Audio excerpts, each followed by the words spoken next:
السلام عليكم. النهاردة معايا كريم الفواكه لتغذية البشرة وتجديدها وتجديد نضارتها.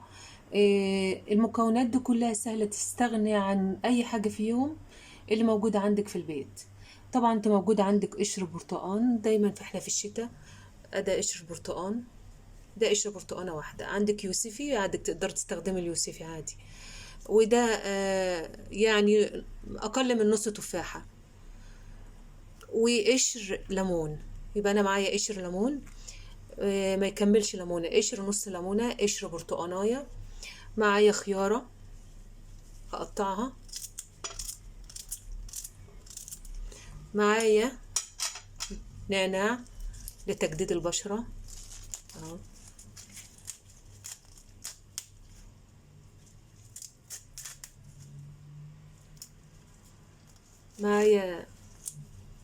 معايا كيوي هقشره. ادي الكيوي قشرته. اللي موجود عندك يا جماعه، مش موجود عندك الا قشر البرتقان كفايه. اللي موجود خيار مع نعناع كفايه. قشر البرتقان ده انا نقعاه من بالليل للصبح او ساعتين. المية بتاعته انا بستخدمها، بتخليها ليكي غسول للوش كل يوم. قبل ما تنامي ولا بتقومي غاسله وشك ومنضفاه وحطها على وشك. تقدري تخليها على للصبح، تقدري تقومي شاطفه وشك قبل ما تنامي عادي وتدهني وشك بالفازلين. ممتازه للوش. انا هنا هستخدم نص كوبايه لبن، معلقه نشا.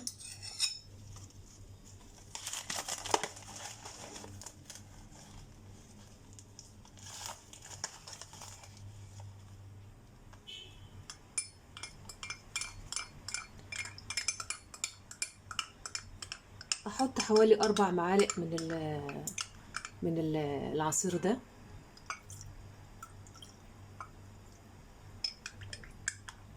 او 3، يعني ما تكتريش.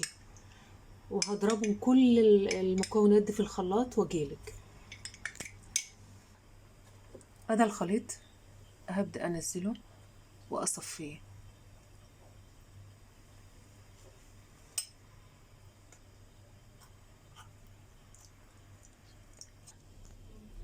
هنا انا صفيت الخليط اللي انا ضربته في الخلاط. ده البواقي الخليط ده تستخدميه في تقشير الوش مرتين في الاسبوع فقط لا غير. تحطيه على وشك ربع ساعة وبعدين تشطفي وشك بمية دافية. ده لتقشير الوش اللي هو اللي طالع من الفاكهة. اما ده احنا هنستخدمه حالا. انا جبت بطاطاية اهيت متوسطة، قشرتها وقطعتها زي ما انت شايفة، وسلقتها بشوية ملح صغيرين عشان اعمل تعادل الاملاح على البشرة. واحط عليها معلقة زيت جوز الهند. عشان ما عندكيش زيت جوز الهند استخدمي زيت زيتون، ما فيش ما تستخدميش اي زيت، ما فيش مشاكل. الحاجات دي كلها بتكمل بعضها. انا هبدأ ههرسها مع بعضها. انا هنا هبدأ احط الخليط واشوف السمك بتاعه.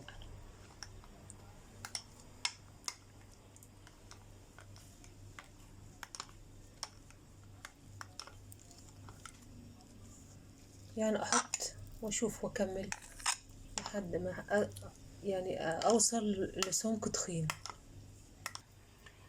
ضربت البطاطس مع الخليط اللي انا عملته قبل كده، صفيته في الخلاط تاني.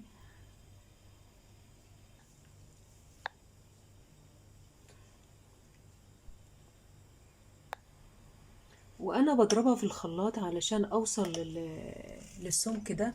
حطيت عليها معلقتين من المية اللي كان منقوع فيها قشر البرتقال والتفاح والليمون عشان اوصل للسمك ده.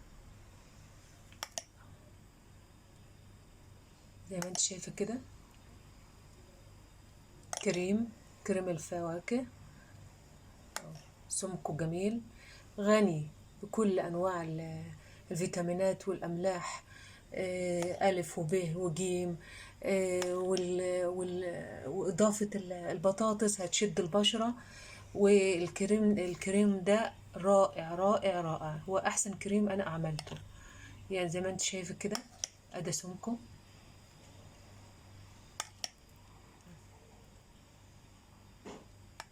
ده بتحطيه مرتين أو 3 في الأسبوع، لمدة ربع ساعة.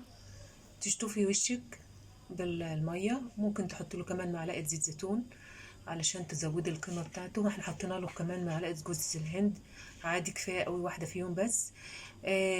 انا قلت لك ان المكونات بتاعته قشر برتقال مع قشر نص ليمونة مع نص تفاحة، نقعتهم.